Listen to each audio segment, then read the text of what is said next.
Yo les amis, j'espère que vous allez bien. On se retrouve pour l'actualité sportive du côté du Real Madrid et du FC Barcelone. Notre cher Endrick, les amis, a été présenté à son tour au Santiago Bernabéu devant des milliers de personnes. Et sa présentation était encore plus émouvante que celle de Kylian Mbappé. Dans cette vidéo, les amis, nous allons retracer les moments forts de cette présentation. Notre cher Vinicius, quant à lui, a encore été victime de racisme, les amis. Je vous laisse deviner l'origine de l'auteur. Et pour terminer, les amis, gros coup dur pour nos chers Barcelonais dans le dossier Dani Olmo. Manchester City est en train de les mettre des bâtons dans les roues et le pire c'est que le FC Barcelone a fait une offre vraiment lunaire à Dani Olmo. Franchement les gars, je pense que ce sera la première fois de votre vie de voir une telle offre. Bref les gars, ce sont les gros sujets de cette vidéo, donc restez bien jusqu'au bout pour ne rien rater. Pendant ce temps, lâchez le petit pouce bleu qui fait toujours plaisir, ça aide au référencement les gars. Sans plus tarder, c'est parti. On commence cette vidéo les amis avec la présentation de notre cher André qui a été présenté au Santiago Bernabéu devant des milliers de personnes. Ça a été le même parcours que Kylian Mbappé, que lors de la présentation de Kylian Mbappé.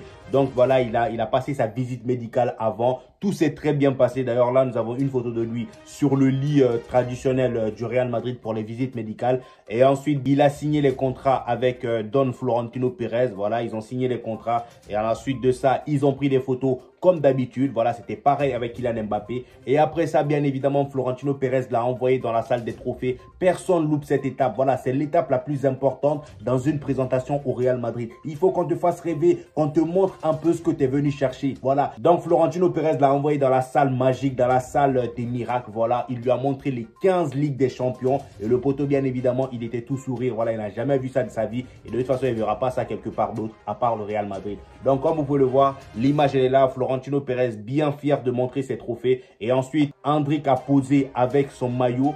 Il y aura le numéro 16. Voilà, il va porter le numéro 16 la saison prochaine. Et d'ailleurs, en ce qui concerne ce numéro 16 là, les amis, il y a énormément de Madrilènes qui doutent de Endrick. Il y en a plein qui disent qu'il va flopper parce que déjà, d'après eux, il porte le numéro 16. Et tous ceux qui ont porté le numéro 16 avant lui ont été des flops. Donc là, les amis, nous avons la liste des anciens numéro 16 du Real Madrid. Comme vous pouvez le voir, il y a énormément de flops. Je peux comprendre la crainte de certaines personnes parce que quand tu vois des Mateo Kovacic, des Borja Mayoral, des Luka Jovic. Alors, Luka Jovic, lui, c'est, on va dire, le boss des flops au Real Madrid. L'un des boss. Je sais qu'il y a Eden Hazard, mais lui aussi, vraiment, c'était grave. Le gars, il est venu de Francfort. Je me disais, non, lui, il va tout péter. Voilà, il est venu pour être la doublette de Karim Benzema. Il n'a rien vu. Voilà, il n'a rien vu. Donc là, les amis, on a Lucas Silva, Mateo Kovacic, James Rodriguez. James Rodriguez, ça va. C'est pas un si gros flop que ça, même si le rendu n'était pas terrible. Mais moi, j'ai trouvé que vraiment son passage au Real Madrid était pas mal. Voilà, moi, j'ai kiffé. Vous voyez ce que je veux dire? Mais je peux comprendre la crainte de certaines personnes. Mais au bout d'un moment, les gars, c'est pas un numéro qui va jouer sur le terrain. C'est vrai que bon, il y a des numéros aussi, quand tu portes, ça peut te foutre la poisse au dos. Mais au bout d'un moment, les gars, il a ses pieds. Si vraiment Endrick a envie de tout donner dans cette équipe du Real Madrid, je pense qu'il en est capable et c'est pas un numéro qui va l'arrêter. Bref, les amis, après avoir pris quelques photos avec son nouveau maillot, il a fait son entrée dans le Santiago Bernabéu, les amis, comme vous pouvez le voir à l'image. Il a rejoint Florentino Pérez sur la piste. Voilà, il a fait sa déclaration et comme vous pouvez le constater à l'image, il était très ému. Il a d'ailleurs pleuré, voilà, il s'est mis à pleurer bêtement. Même son père s'est mis à pleurer.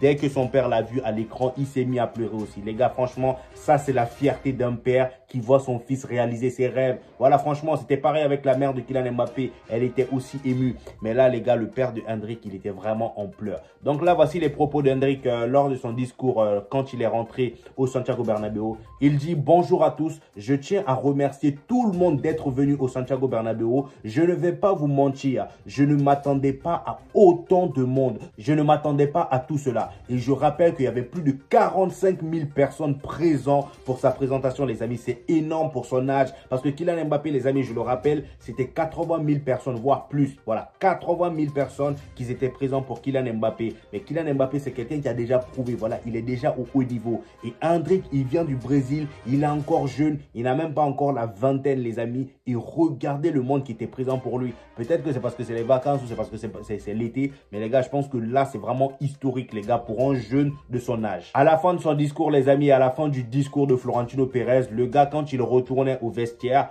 il a profité pour taper la tête de son petit frère. On connaît très bien la taquinerie entre grand frère et petit frère. Voilà, son petit frère était arrêté, la tête tournée. Il a claqué la tête de son petit frère, comme vous pouvez le voir à l'image. Franchement, les gars, sa présentation était très, très émouvante. Moi, j'ai vraiment aimé. Et en parlant de Florentino Pérez, les amis, il l'a encore fait. Et oui, tous les rageux vont encore pleurer.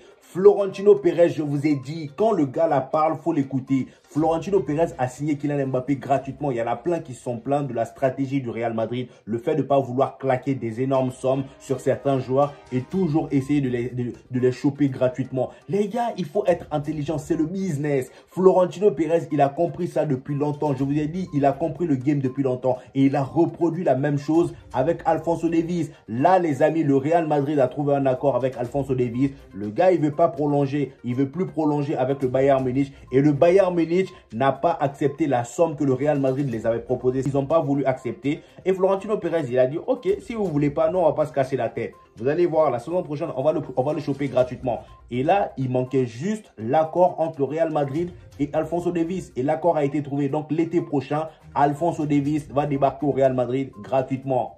Un joueur de classe mondiale en plus. Gratuitement, c'est ça les amis, être président. Nous, même si vraiment on était dans la situation du FC Barcelone, croyez-moi, on n'aurait pas été en galère pour signer des joueurs. Déjà, juste avec le nom du Real Madrid, on vend, on achète gratuit. Voilà, juste avec le nom du Real Madrid, il faut juste être smart un peu. Et à Foot Mercato qui nous donne quelques précisions, le latéral gauche refuse de prolonger avec le Bayern Munich qui lui a proposé un salaire de 14 millions d'euros par an. Les Bavarois attendent au moins 50 millions d'euros pour s'en séparer cet été. Une somme importante que le Real Madrid qui a déjà proposé 35 millions d'euros. Voilà, c'était 35, c'était pas 50. Voilà, le Real Madrid avait proposé 35 millions d'euros et ils n'ont pas accepté. Eux, ils voulaient 50 millions d'euros et le Real Madrid n'a pas voulu. C'est pour ça ils ont préféré attendre la saison prochaine pour le choper gratuitement. Donc, on continue.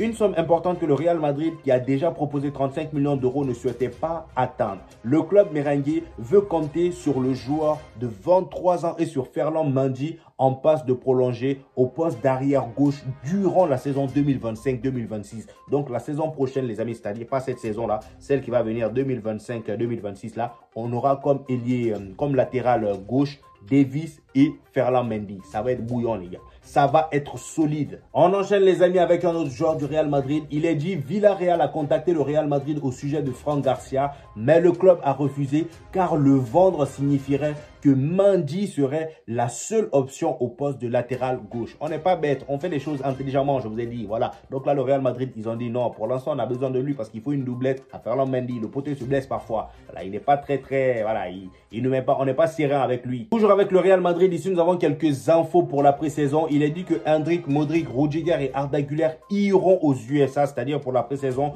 le 28 juillet avec l'équipe. Ensuite, Militao, Rodrigo, Vinicius seront de retour le 2 août. Voilà. Asensio, pas le Asensio qu'on connaissait, hein, c'est pas l'ancien Asensio, hein, c'est un autre. Asensio, Obrador, Mario Martin, Nico Paz et Palacios pourraient être appelés. Donc, c'est les jeunes de la Castilla, les jeunes de la Castilla, les jeunes de l'équipe du Real Madrid B pourront monter, c'est-à-dire pour la pré-saison. Donc, Nico Paz, Asensio, Obrador et Mario Martin. Les amis, notre Zinedine Zidane national a encore été invité dans un autre événement. Lui, j'ai comme l'impression que c'est l'invité de marque de tous les événements. Il n'y a pas un grand événement dans ce monde-là où tu vas pas voir Zinedine Zidane invité. Franchement, le poteau, il est partout.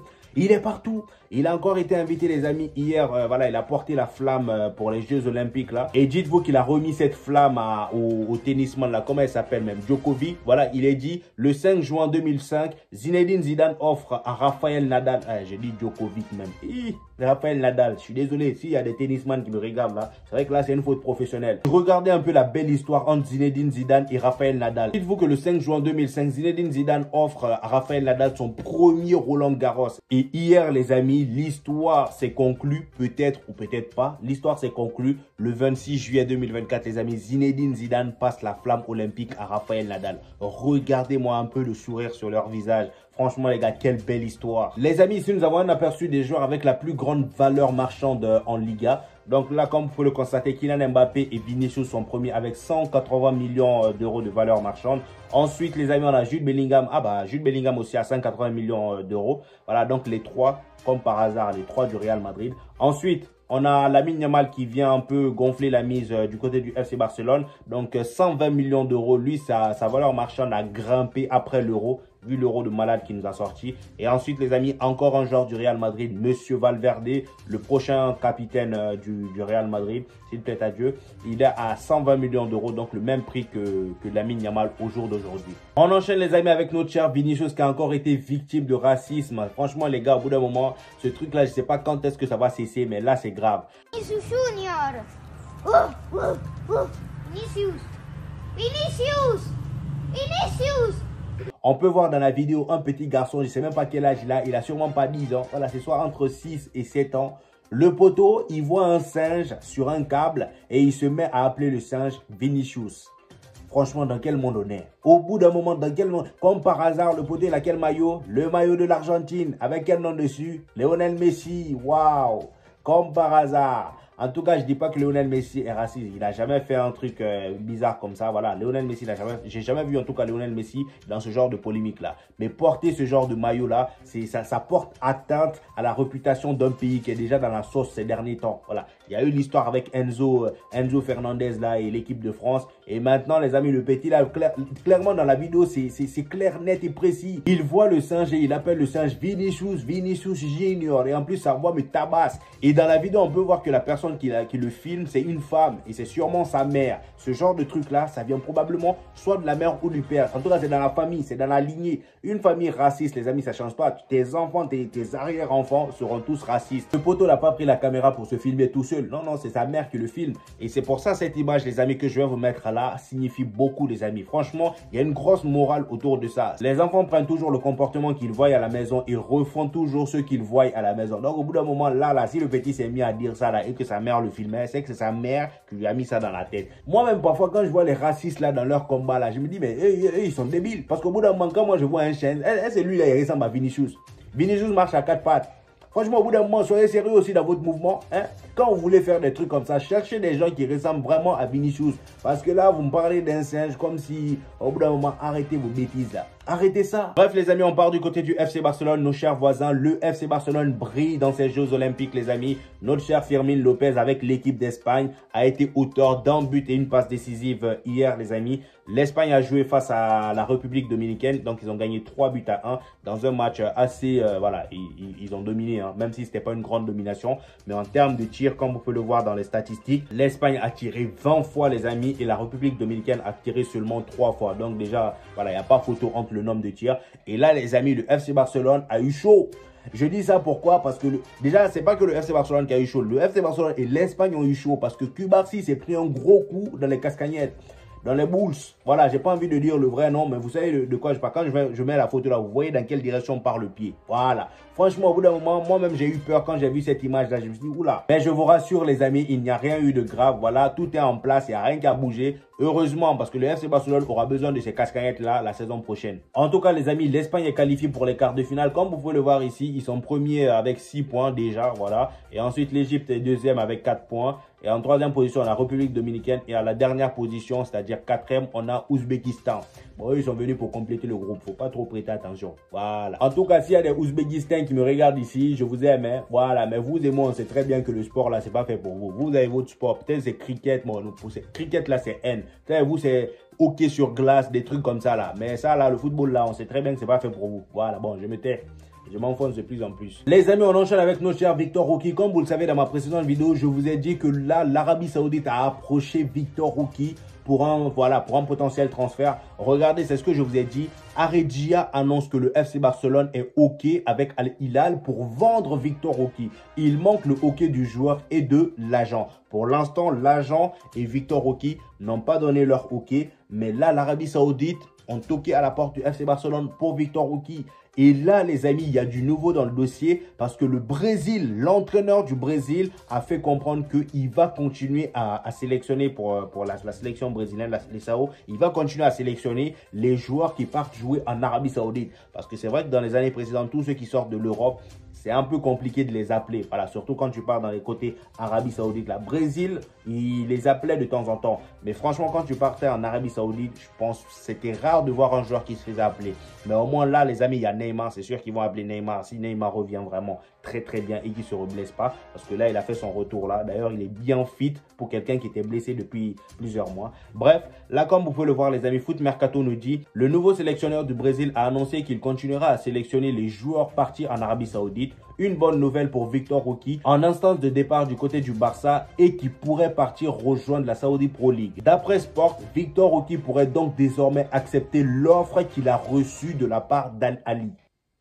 Al Ahly, c'est quel club ça encore? Eux aussi, ils ont des clubs, hein? Al Ahly, Al Hilal, Al Bourari, Al Nasser, il y en a plein. Et bizarrement, ça commence toujours par Al. En tout cas, Victor Roque, il faut voir si tu vas aller rejoindre Ali. Parce que là, ils veulent de toi. Ils disent qu'avec le Mondial 2026 en ligne de mire, Victor Roque était réticent au fait de déjà quitter l'Europe. Et voilà qui vient changer la donne pour le Brésilien de 19 ans. La Seleção piochera donc désormais également du côté de l'Arabie Saoudite où joue un certain Neymar. Une bonne nouvelle pour Victor Roque qui pourrait donc toujours rester sélectionnable même sans jouer en Europe. Oui, c'est bien beau, cette information c'est bien, mais au bout d'un moment les gars, je pense que lui, il doit penser à sa carrière. Il ne faut même pas qu'il parte à Ali. Ali là même, jusqu'à aujourd'hui là, vous qui me regardez, qui avez déjà entendu parler d'Ali?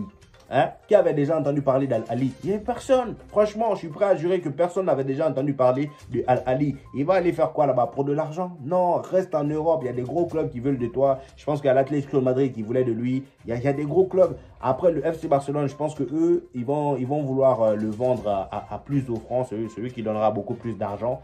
Au bout d'un moment, les gars, il va falloir trouver un bon club. Al Ahly, là, il faut oublier pour l'instant. T'es encore jeune. Toujours avec le FC Barcelone, les amis, selon Fabrizio Romano, le journaliste, l'un des journalistes les plus fiables au monde, voilà, il dit la décision de Nico Williams. Je pense qu'il annoncera au plus tard, au début de la semaine prochaine, comme lundi. Donc, les amis, ce lundi-là, c'est-à-dire demain, apprêtez-vous, Nico Williams va probablement donner sa réponse concernant son arrivée au FC Barcelone. Moi, je pense que c'est plié. Voilà, c'est plié. Maintenant, les amis, nous allons parler d'une mauvaise nouvelle du côté du FC Barcelone. C'est pas pour me moquer du Barça. J'aime beaucoup le Barça, les gars. On est rival, certes. On est rivaux, certes. Mais au bout d'un moment, les gars, là, ce que le FC Barcelone a fait, moi-même, ça m'a déçu. Quand j'ai vu l'information, je me dis, non, c'est pas possible. Peut-être là, je suis dans mes rêves. C'est pas possible. Dites-vous que de base, la clause libératoire de Dani Olmo, comme vous le savez, le FC Barcelone veut vraiment Dani Olmo et Nico Williams. Ils veulent reformer le trio Dani Olmo, Nico Williams et Lamine Yamal de l'Euro. Voilà. Cependant, Dani Olmo étant un joueur de Leipzig avait une clause libératoire de 60 millions d'euros. Donc, ces 60 millions d'euros là, les amis, avaient expiré. On va dire que c'est la clause libératoire de 60 millions d'euros avait expiré. Mais Leipzig, pour aider le FC Barcelone, ils avaient fait exprès de prolonger, voilà, de relaisser ces 60 millions d'euros là. Voilà, ils n'ont pas voulu augmenter la somme. Ils ont laissé les 60 millions d'euros justement pour aider le FC Barcelone à payer plus facilement. Vous voyez ce que je veux dire? Parce qu'ils sont conscients de la situation financière du FC Barcelone. Mais malgré ça, le FC Barcelone, ils ont trouvé un moyen de tout faire capoter.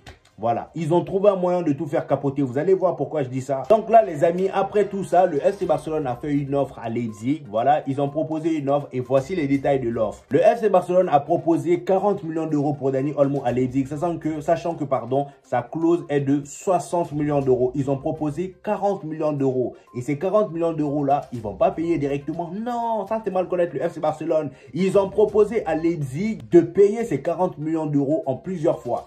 Franchement, parfois, je me demande ce que ces gens-là fument au Spotify Camp Nou là-bas. Je ne sais pas qu'est-ce qu'ils fument. Donnez-moi le nom, donnez-moi l'adresse. Je vais y aller. Franchement, au bout d'un moment, qu'on se dise la vérité. Parce que là, c'est trop. Donc, ils vont payer 10 millions là. Et ensuite, à partir de 2025, ils vont payer le prochain 10 millions. Et ensuite, les amis, ils vont payer 10 millions pour avoir remporté 2 fois la Liga d'ici 2029. Vous n'êtes pas en train de rêver, c'est la vérité. Écoutez, 10 millions d'euros ensuite pour avoir remporté 2 fois la Ligue des Champions d'ici 2029. Barça, franchement, allez-y doucement.